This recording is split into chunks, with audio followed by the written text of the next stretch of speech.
I det här avsnittet så ska vi lägga fix på alla kakelplattor för att jämna ut alla fogar inför att mikrocementen ska hamna där på. Och vi ska göra klart badrumsdörren som har blivit lite upphottad med ett fönster i sig. Jag köpte ett dödsbo i Kävlinge kommun som jag håller på att totalrenoverar. I tidigare avsnitt så har jag rivit ut all inredning och fog i badrummet och primat alla kakelplattor inför att vi ska lägga mikrocement där inne. Så över till badrummet för nu ska det på fix här. Och som jag berättade i förra videon så har vi 21 cm avstånd på denna sidan utav det här utrymmet och bara 20 på denna sidan. Så att vi ska bygga ut en liten bit här på denna sidan för att jämna till avståndet. Och fix ska inte vara några problem att bygga 1 centimeter på. Men jag kommer ändå börja med att lägga ett lager fix och sen låta det stelna och härda och sen köra på nästa. Och det är för att undvika sprickbildningar i det här om man bygger för tjockt. Så denna ytan kommer bli den första som får fix på sig. Så vi sätter igång och blandar det. Fixets funktion är ju att dölja alla skarvar och kanter under mikrocementet. Och på denna ytan ska vi då täcka kakelplattorna också. Men vi ska ju också fokusera på att få in det i fogarna. Och vilket fix jag har valt och varför jag har valt det till just badrummet går jag igenom grundligt i en tidigare video, så kika gärna på den. Så, nu har vi fyllt upp första ytan här med ett lager. Så ska den stelna och sen ska vi slänga på lager nummer 2. I förra avsnittet så pratade jag om att elementet kommer att vara i vägen när jag ska lägga mikrocement här. Och nu har jag fått lite kommentarer från er underbara tittare om att jag kan koppla bort det här elementet. Jag har också växlat några ord med pappa som har kopplat bort element tidigare. Och det finns då alltså en avstängningsventil i botten, i mitt fall, på elementet som man ska trycka igen med en insektsnyckel. Och sen så stänger vi av termostaten här uppe då. Och då ska elementet vara avstängt. Så jag tänker att vi ska prova på det nu och se om vi kan koppla loss det här elementet. Ett bra sätt att komma ihåg vilket håll man ska skruva muttrar är att righty tighty och lefty loosey. Så vi skruvar av den här.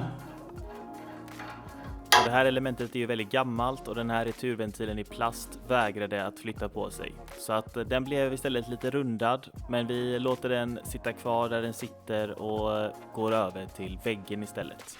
Nu har det här första lagret fått stelna lite, så nu ska vi slipa ner det, prima och sen ska vi blanda ny massa som vi ska lägga på.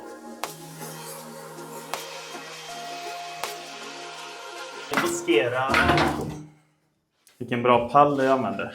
Jag ska markera ut hur tjockt lagerfix jag ska lägga. Och här på nedre plan markerade jag ut förra gången med tumstocken. Så vi ska fylla ut med fix hit ut. Nu har jag blandat en ny laddning här. Så nu ska vi börja fylla i fogar.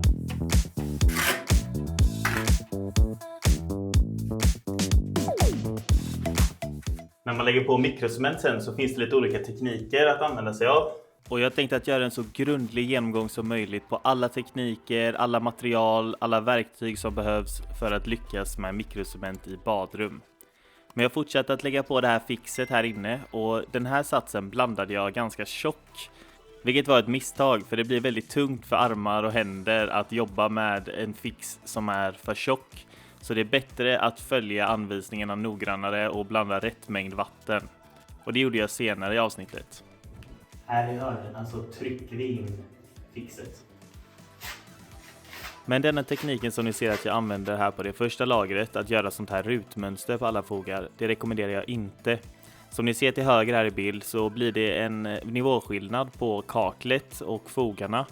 Och ja, det blev ett väldigt jobb att slipa ner allt det här för att få det jämnt. Så det bästa hade varit att blanda en lösare massa och spackla ut den jämnt över alla fogar och kakelplattor för att sen slipa ner. Och när alla fogar på väggarna var klara så var det dags för golvet. Och här i duschutrymmet så vill man ju behålla fallet mot brunnen. Så det är viktigt att tänka på det, att man inte bygger upp någon vall någonstans där vattnet kan samlas, för då kan det bli märken i mikrocementen på sikt.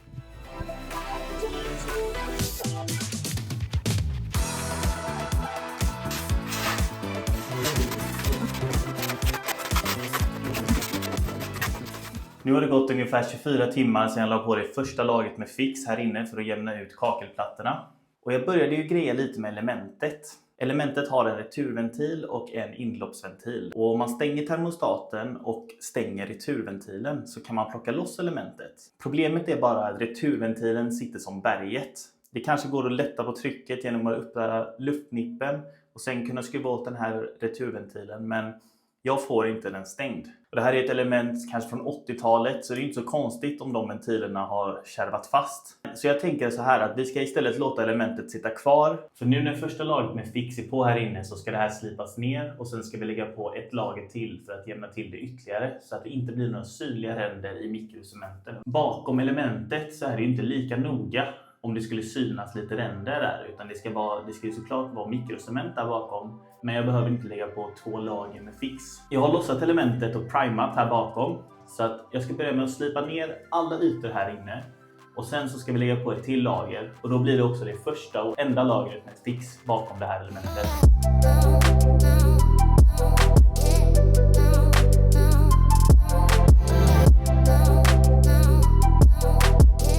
Nu är det bara golvet kvar att slipa till innan vi ska lägga på nästa lager med fix. Och att göra ett sånt här rutmönster som jag gjorde med fixet först har visat sig inte vara den bästa idén. För fixet blir väldigt hårt när det stelnar så att det är väldigt tidskrävande att slipa det här. Det hade nog gått snabbare om man använder sig av en vinkelslip och satte på någon slags slippapper där på. Det blir också väldigt dammigt när man kör med sliprondeller. Här på golvet så har jag lagt ett jämnare lager med fix. Och det hade varit bättre att göra så på alla väggar också. Så att fixet hade fått sig en jämnare yta från början inför lager nummer 2. Det här funkar också. Vi har bara tagit 1,5 dag att slipa plus att det är damm exakt överallt i hela lägenheten. Men ja, vi är snart klara med, då ska vi slipa golvet. Och sen ska vi lägga på ett lager primer till. Och så ska det få torka och då ska vi lägga på det sista lagret med fix innan mikrocementen ska på. Och här vid brunnen så kommer vi överlappa mikrocementen lite grann. Så jag också jämnar till kanterna här. Så vi ska slipa till det nu inför nästa lager med fix. Här i duschutrymmet så är det ju viktigt att man tänker på fallet. Så att det fortfarande är ett fall mot brunnen. Och det ska man tänka på både när man lägger fixet och själva mikrocementet sen. Nu har jag slipat ner alla kanter och ojämna ytor här inne på fixet. Så nu ska jag rolla på ett till lager med primer. Det blir ju det här fixets primer igen. Denna gången utandat lite mer eftersom att det är sugande material, det här fixet. Och plattorna har ju redan fått fix på sig en gång tidigare. Så vi kör på ett lager till med primer. Ska det få torka, sen kommer sista lagret med fix. Snart blir det mer fix, men först. Alldeles strax ska vi göra klart badrumsdörren som vi har väntat alla de här avsnitten som den har varit pågående. Nu är den strax klar. Men först ska vi öppna lite paket som jag har fått på posten. Det är julafton här. Vi börjar med den här lilla varianten.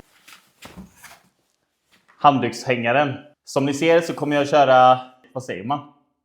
Ja, rostfritt stål. Det kommer bli silvriga detaljer i badrummet. Kombinerat med det ljusa mikrocementet som ska dit. Nu ska vi se vad det här kan vara för någonting. Jag har ju mina aningar. Kan ni gissa?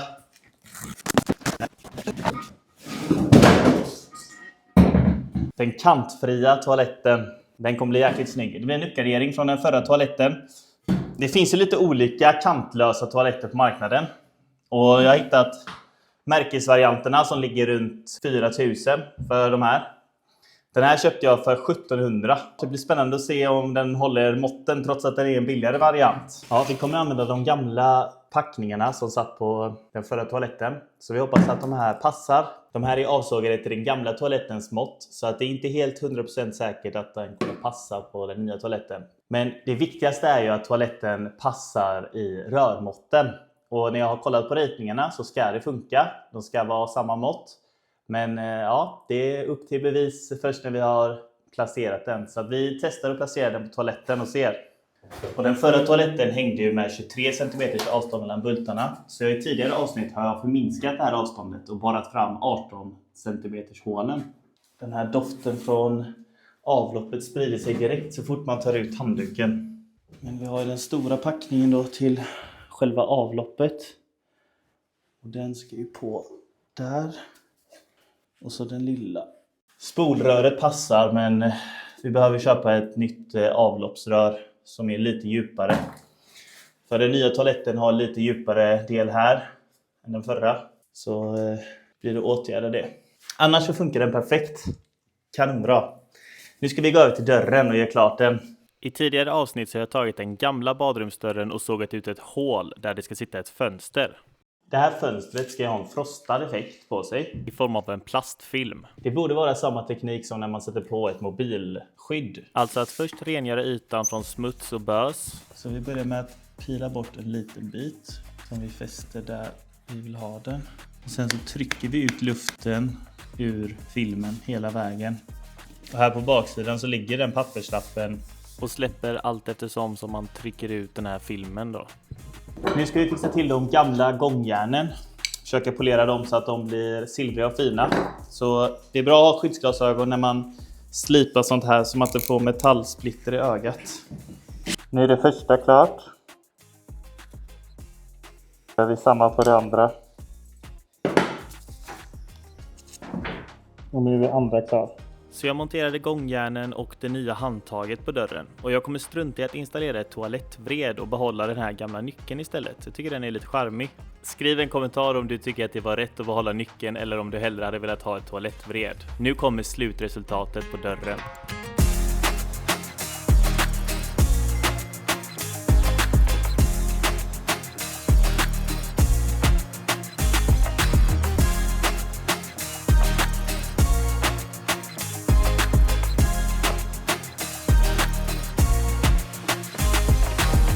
Nu ska vi blanda till den sista säcken jag har här med Fix för att lägga på underlaget. Primern har torkat. Vi hoppas att den här säcken räcker, för annars får vi upp och köpa mer. Men vi ska ju bara ha ett tunt lager nu för att jämna till ytan, så ja, det borde räcka. Ett bra tips som jag såg på nätet var att köra dammsugaren samtidigt som man häller för att samla upp allt damm. Och det här knepet funkar väldigt bra faktiskt. Men jag blandade en lösare massa denna gången och så dammsög jag bort alla partiklar och smuts som var inne i badrummet. Och spacklade på det andra lagret. Och det här var mycket lättare att applicera eftersom att det var lite lösare. Så att jag körde på alla kakelplattor överallt i hela badrummet och satte ett jämnt lager. För ju jämnare man spacklar nu i det här stadiet, desto mindre behöver man slipa sen. Men det gör inte heller någonting om det är lite ränder på spacklingen, för det går att ta bort med slipen. Ett annat tips är att inte låta det härda för länge innan man kör över med excenterslipen, utan att man går på med excenterslipen redan efter 12 timmar. Man ska försöka göra lite ojämna drag när man lägger på fixet. Alltså inte dra åt samma håll hela tiden, utan att göra lite ojämn riktning på de olika dragen. Annars kan det bli synliga linjer sen när man lägger på mikrocementet. Och jämna synliga linjer vill vi undvika. Men efter att man först har lagt på cementen så kan man vänta ungefär 30 sekunder och sen så kan man dra med skrapan försiktigt över för att jämna till underlaget. Och det mesta av de här ojämnheterna går ju som sagt att slipa till sen. Det handlar bara om hur mycket tid man vill lägga på själva slipningen. Och här i hörnerna så trycker vi till lite med spaden för att få fixet hela vägen ut i kant. Nu ska vi köra bakom elementet. Och jag har ju inte lossat det som jag pratade om tidigare, utan det kommer få hänga så här. Det är lite spänt på rören, men de kommer inte gå av. Och sen har vi ett litet extra skydd här med en ståltråd eller kabel. Så att vi kör ner. Och här är det fokus på att täcka utrymmet och få det så jämnt som möjligt, för det är också krångligt att komma ner med slipverktyg här bakom elementet. Men det gör ju heller inte så mycket om det blir lite fult, eftersom att elementet kommer dölja det.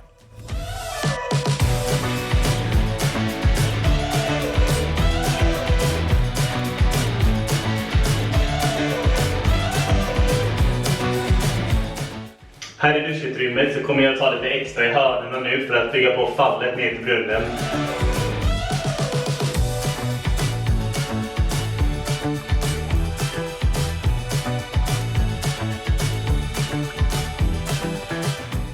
Vi vill inte ha någon kant mellan det första och det andra lagret. Så jag försöker vara så noggrann som möjligt för att undvika skarvar. Jag köpte sånt här litet verktyg för att komma åt här vid rören. Men det är svårt att få det snyggt här in till rören trots att man har ett litet verktyg. Man får göra så gott man kan helt enkelt. Men så här ser rummet ut efter att andra lagret är på.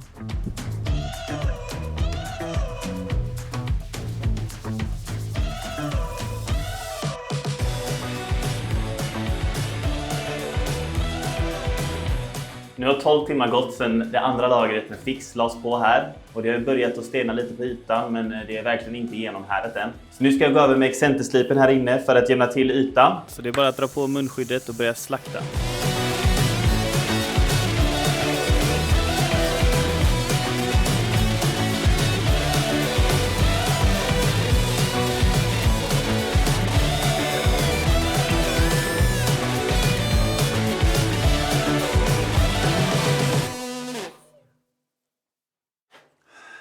Så det är så jäkla mycket slipjobb. Men det är mycket lättare att slipa nu när badrummet är slätt. Och ju bättre man spacklar fixet, desto mindre slipar behöver man göra. Första spacklingen som jag gjorde var ett stort misstag. Jag skulle ha gjort så här från början, slipat och sen lagt på ett till lager. Men man lär sig och nu kan ni lära er av mina misstag, så det är bra. Vi börjar närma oss nu. Vi har kommit till näst sista väggen, sen är det golvet kvar. Sen ska det här dammsugas och sen är det härdningsdags för det här. Här i brunnen så kör jag en lutning på excenterslipen för att få fallet ner mot brunnen då. Och vi har ju dratt fix över kanten här för att den ska smälta in och det inte ska bli några synliga fogar från kaklet. Här bakom elementet där jag inte kommer åt med excenterslipen så kommer jag först skrapa för att få bort alla stora kluttar som har stelnat. Och sen så kör vi bara för hand med sandpapper för att jämna till ytan. Nu är hela badrummet sandat. Nu ska det här bara få härda det här fixet. Och sen kan vi börja lägga på primer inför mikrocementen. Det har kommit en lång bit på vägen och det är skitroligt det här. Alltså man ser som stor skillnad redan nu, trots att det bara är underlaget som ligger på. Tack så jättemycket för att du har kollat på det här klippet. Om du gillar det här innehållet så får du gärna prenumerera på min kanal. Jag har en hel serie med filmer från en annan lägenhet som jag har renoverat. Jag har bytt kök och byggt vardagsrum och byggt golv, väggar och gjort totalrenovering på den. Så om du gillar renovering så rekommenderar jag att du kikar på den spellistan. Tumma gärna upp det här klippet också om du uppskattar innehållet, så ses vi i nästa video. Ha det bäst!